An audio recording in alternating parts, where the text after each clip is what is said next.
প্রিয় শিক্ষার্থী, তোমরা সকলেই ভালো আছো। আশা করি এই করোনা মহামারী ভাইরাসে আজ আমরা বাংলাদেশ সহ পুরো বিশ্ব স্তম্ভিত। তারই আলোকে আমি আজ ভিডিও ক্লাস নেব তোমাদের। আমি Biplab Kumar Debnath, police lines school and college, Bogura, প্রদর্শক তথ্য যোগাযোগ প্রযুক্তি কলেজ শাখা। আমি আজ তোমাদের সপ্তম শ্রেণীর ক্লাস নেব। আমার বিষয় হচ্ছে বাংলাদেশ ও বিশ্ব পরিচয়। চতুর্থ অধ্যায় বাংলাদেশের অর্থনীতি। আমার আলোচ্য বিষয় হচ্ছে পার্ট 1, বাংলাদেশের গ্রাম ও শহরের অনানুষ্ঠানিক অর্থনৈতিক কার্যাবলী আর গ্রামের অঞ্চলের অনানুষ্ঠানিক অর্থনৈতিক কাজ।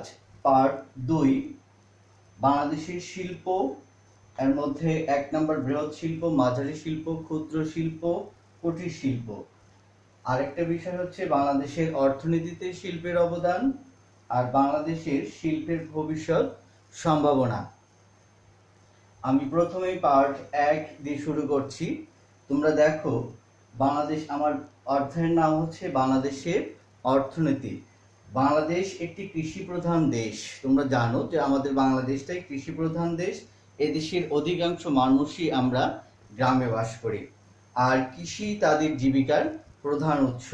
তবে শহরাঞ্চলের বিকাশের সঙ্গে সঙ্গে ক্ষুদ্র শিল্প, ব্যবসা বাণিজ্য আমাদের অনেক ভূমিকা রেখেছে। বর্তমান প্রতিযোগিতাপূর্ণ বিশ্বে এর কোনো বিকল্প নেই।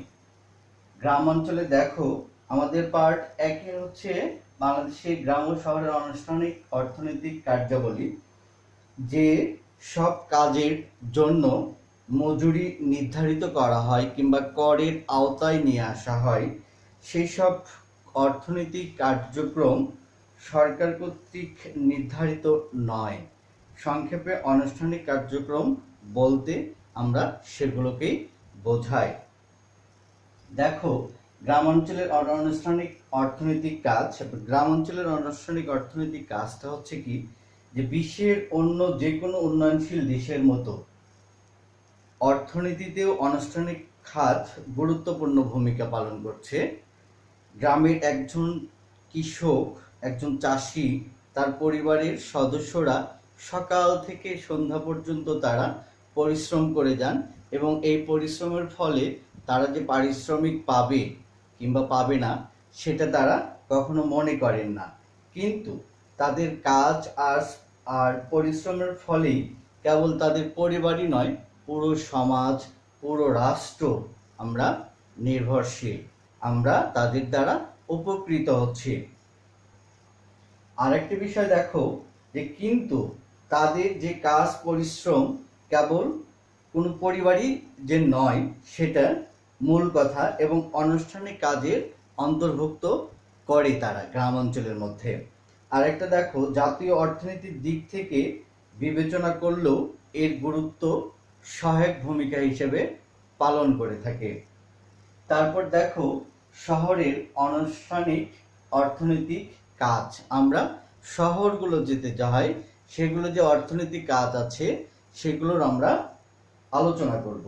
দেখো, বাংলাদেশের শহরগুলোতে উচ্চবিত্ত, মধ্যবিত্ত, উচ্চ মধ্যবিত্ত, নিম্নবিত্ত অনেক শ্রেণীর লোক বাস করে। তোমরা দেখো, অনেক প্রকার শ্রেণীর লোক আমরা শহরে বাস করে, এবং অনেকেই আবার ভাসমান বা অস্থায়ী। অনেকেরই মনে করো শহরে তাদের কোনো নির্দিষ্ট জায়গা কিংবা থাকার জায়গা কোনো কিছুই নাই, তারা অস্থায়ী কিংবা ভাসমান হিসেবে শহরে বসবাস করে। এরই প্রেক্ষাপটে দেখো, তাদের নিজস্ব বা স্থায়ী ঘর বাড়িও নেই। তারা বস্তি, ফুটপাত, পার্ক, রেল স্টেশন, বিভিন্ন স্থানে তারা বাস করে। আবার সাধারণত আনুষ্ঠানিকতার অর্থনৈতিক কাজের ক্ষেত্রে দেখো, কিছু সরকারি বেসরকারি চাকরিজীবী আছে, তারা ব্যবসা বাণিজ্য করে তারা শহরের ভাবমূর্তিটা ক্ষুণ্ণ রাখে। আচ্ছা, তোমরা দেখো এরই প্রেক্ষাপটে আমরা এই শহরগুলোতে আনুষ্ঠানিক কাজ বলে আমরা গণ্য করতে পারি। অর্থনীতিতে আনুষ্ঠানিক খাতের অবদান। দেখো, গ্রাম প্রধান বাংলাদেশের গ্রাম অঞ্চলে বসবাসকারী অধিকাংশই মানুষ নিজস্ব উদ্যোগে শ্রমে তারা ধান, পাট, রবি শস্য, শাকসবজি, গরু ছাগল পালন, কুটির শিল্প ইত্যাদি তারা হাটবাজারে বিক্রি করে তাদের জীবিকা সংস্থাপন করে ইত্যাদি প্রয়োজনীয় অনেক কিছু থেকেই তারা এগুলো করে থাকে। শুধু তাই নয়, তারা দেশের অর্থনৈতিক জীবনকে সচল রাখার জন্য সক্রিয় ভূমিকা পালন করছে।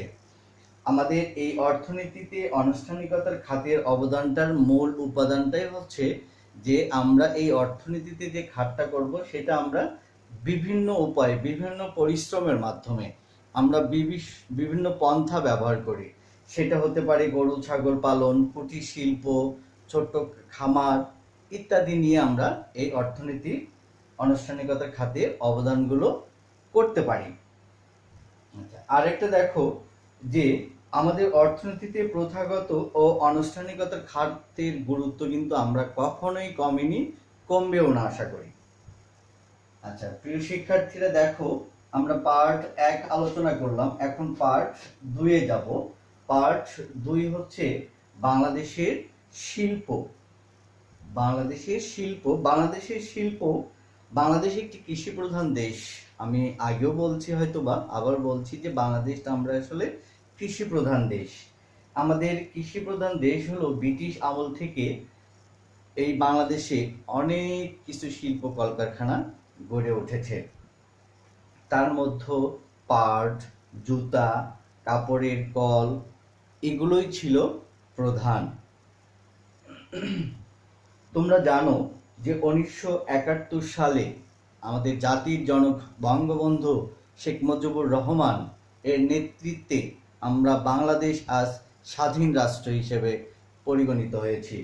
তারই প্রেক্ষাপটে আমরা 1971 সালে স্বাধীনতার পর থেকে বাংলাদেশের বিভিন্ন স্থানে নতুন নতুন শিল্প কলকারখানা তারই নেতৃত্বে তারই কিছু উপকৃতিদের মাধ্যমে এই কলকারখানাগুলো বাংলাদেশে গড়ে উঠেছে।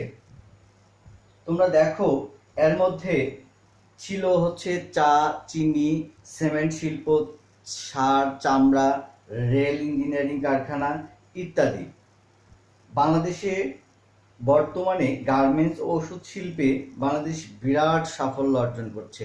তোমরা জানো যে বর্তমান প্রধানমন্ত্রী মাননীয় প্রধানমন্ত্রী শেখ হাসিনার নেতৃত্বে আজ বাংলাদেশ পৃথিবীর বিশ্বে এতটাই গুরুত্বপূর্ণ ভূমিকা পালন করছে আমাদের দেশের জন্য, যা বিশেষ করে গার্মেন্টস আর ওষুধ শিল্পে আমরা অনেকখানি সাফল্যতা অর্জন করতে পেরেছি। মূলধন উৎপাদনের পরিমাণ, কর্মী বা শ্রমিকের সংখ্যা ইত্যাদি বিচারে শিল্প প্রতিষ্ঠানগুলোকে বেশ কয়েকটি ভাগ করা হয়। আমাদের যে শিল্প প্রতিষ্ঠানগুলোতে আছে সেগুলোকে আমরা অনেক কয়টি ভাগে ভাগ করতে পারি। দেখো এর 1 নম্বর হচ্ছে বৃহৎ শিল্প। বৃহৎ শিল্পটা কি? দেখো পাট, বস্ত্র, চিনি, সিমেন্ট, সার, রেল ইঞ্জিনিয়ারিং, বিদ্যুৎ ইত্যাদি বৃহৎ শিল্প। এইগুলো হচ্ছে আমাদের বৃহৎ শিল্প। এইসব শিল্প প্রতিষ্ঠানে প্রচুর পরিমাণ মূলধন, দক্ষ কারিগর, বিশেষজ্ঞ, অভিজ্ঞ ব্যবস্থাপকের প্রয়োজন হয় এইসব বৃহৎ শিল্প গড়ে ওঠার জন্য। এইসব শিল্পের উৎপাদন ক্ষমতাও অনেক বেশি। এইসব শিল্পগুলো যে আমরা বৃহৎ শিল্প, এগুলোতে যখন আমরা উৎপাদন করব তখন অনেক উৎপাদন ক্ষমতার অধিকার রাখে। দেশের অর্থনৈতিক মেরুদণ্ড হিসেবে কাজ করছে এই শিল্পগুলো। আমাদের দেশের অর্থনীতির যে মূল মেরুদণ্ড, এই মূল মেরুদণ্ডটাই আমাদের এই বৃহৎ শিল্প হিসেবে কাজ করছে। নাম্বার 2 দেখো মাঝারি শিল্প। মাঝারি শিল্পটা কি? মাঝারি শিল্পটা হচ্ছে যেসব প্রতিষ্ঠানে 1.5 কোটি টাকার অধিক মূলধন দিয়ে, সাধারণত অধিক মূলধন খাটায়ে যেগুলো ব্যবসা করে, কিংবা যে অধিক মূলধন খাটায়ে যেগুলো অর্থনৈতিক আয় করা হয়, সেটাই হচ্ছে মাঝারি শিল্প। 1.5 কোটি টাকার অধিক মূলধন, অর্থাৎ আমি কিংবা কোনো ব্যক্তি প্রতিষ্ঠান যদি মাঝারি শিল্প গড়ে তুলতে চায় তাহলে তাকে ন্যূনতম 1.5 কোটি টাকার অধিক মূলধন প্রয়োগ করতে হবে। সেটাই হচ্ছে মাঝারি শিল্প। যেমন দেখো, হালকা ইঞ্জিনিয়ারিং, সিল্ক, সিরামিক, হিমাগার, কোল্ড স্টোরেজ, এগুলোর জন্য প্রায় 1.5 কোটির অধিক টাকা আমাদের ব্যয় করতে হয়। তাহলে এই মাঝারি শিল্পটা আমরা ব্যবহার করতে পারি। তবে অনেক কর্মসংস্থান এই মাঝারি শিল্পগুলোর ক্ষেত্রে দেখবা যে অনেক শ্রমজীবী মানুষ, অনেক গরিব দুঃখী মানুষ, এরা এখানে এসে তারা কর্মসংস্থান করে তাদের জীবিকা নির্বাহ করে। এই জন্য এই মাঝারি শিল্প জাতীয় অর্থনীতিতে সক্রিয় ভূমিকা পালন করছে। নাম্বার 3 দেখো, ক্ষুদ্র শিল্প। ক্ষুদ্র শিল্পটা কি আসলে? 1.5 কোটি টাকার কম মূলধন খেটে, অর্থাৎ 1.5 কোটি টাকার কম মূলধন খেটে শিল্প প্রতিষ্ঠানকে বলা হয় ক্ষুদ্র শিল্প প্রতিষ্ঠান। যেমন চালকল, ছোট জুতা কারখানা, প্লাস্টিক কারখানা, খাদ্য প্রক্রিয়াজাতকরণ, এইগুলোই হচ্ছে ক্ষুদ্র শিল্পর উদাহরণ। আমরা 4 নম্বরে দেখো, কুটির শিল্প। কুটির শিল্প, এই শিল্পের উৎপাদন ও বিপণনের কাজটি প্রধানত মালিক নিজে বা পরিবারের সদস্যরাই করে। এই কুটির শিল্পের ক্ষেত্রে যে কোনো একটা মালিক কিংবা তার নিজের পরিবারের সদস্যরাই এটা তৈরি করতে পারে। যেমন দেখো, আমাদের দেশে তাঁত বস্ত্র কি? তাঁত বস্ত্র যদি আমরা করতে যাই, আমরা পরিবার নিয়েও একটা তাঁত বস্ত্র কারখানা নিয়েও আমরা করতে পারি। তারপর দেখো, মাটির তৈরি জিনিসপত্র, বাঁশ, বেত, কাঠের কাজ, শাড়ি, মিষ্টির প্যাকেট, আগরবাতি ইত্যাদি দ্রব্য এই কুটির শিল্পর কয়েকটি উদাহরণ। কর্মসংস্থান ও স্বনির্ভরতা অর্জনের সুযোগ করে দিয়ে কুটির শিল্প জাতীয় অর্থনীতিতে গুরুত্বপূর্ণ ভূমিকা পালন করছে। প্রিয় শিক্ষার্থী, দেখো, আমরা প্রায় এখন চলে আসব বাংলাদেশের অর্থনীতিতে শিল্পের অবদান।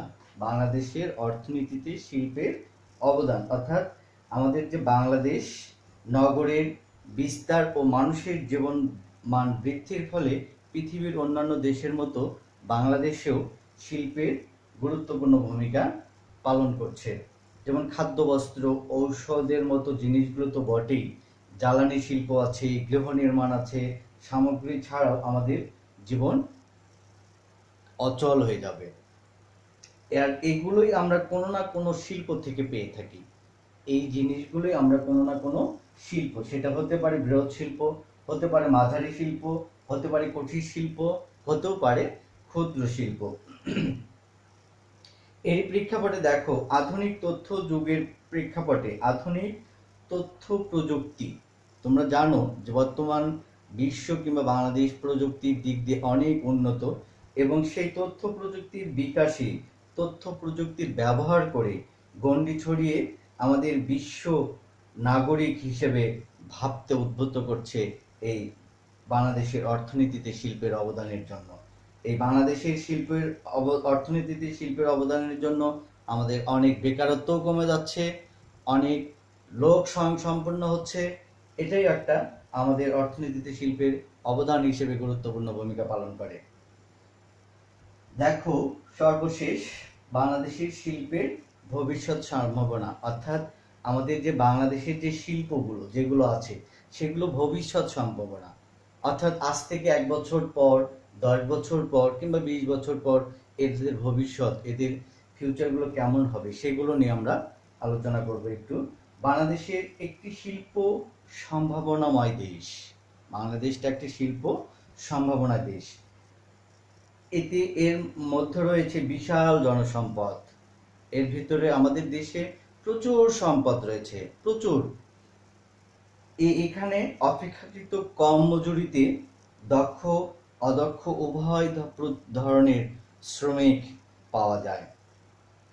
এর ফলে বিদেশি বিনিয়োগকারীরা এদেশে শিল্প স্থাপন ও বিনিয়োগ করতে আগ্রহী হন। গার্মেন্টস শিল্প এর একটি বড় উদাহরণ। গার্মেন্টস শিল্প আমাদের বাংলাদেশের জন্য একটু বড় উদাহরণ কিংবা চ্যালেঞ্জিং হিসেবে আছে।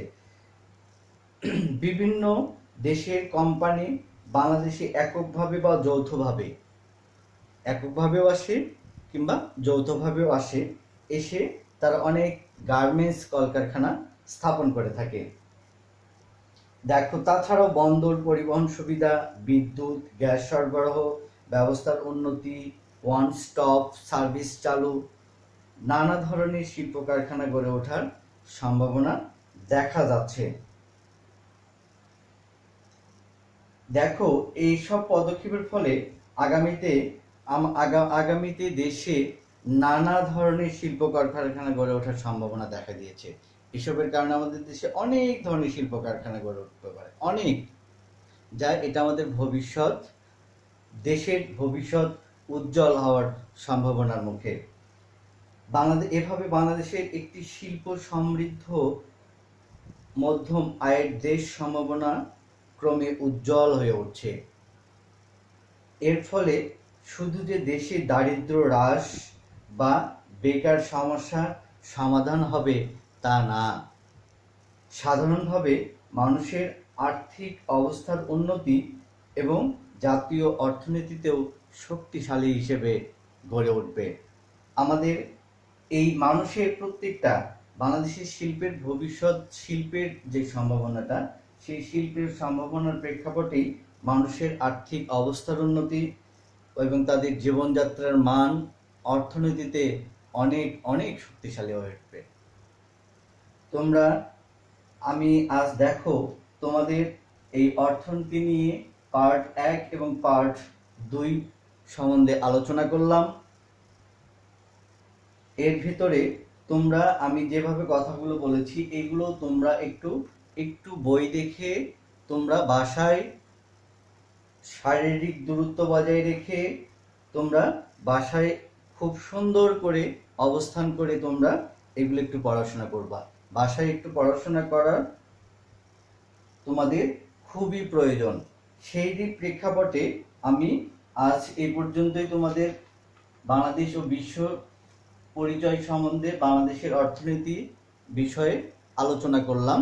সামনের দিনে তোমাদের পার্ট 3 ও পার্ট 4 নিয়ে আলোচনা করব। আজ এই পর্যন্তই। তোমরা সকলে ভালো থাকো, সুস্থ থাকো।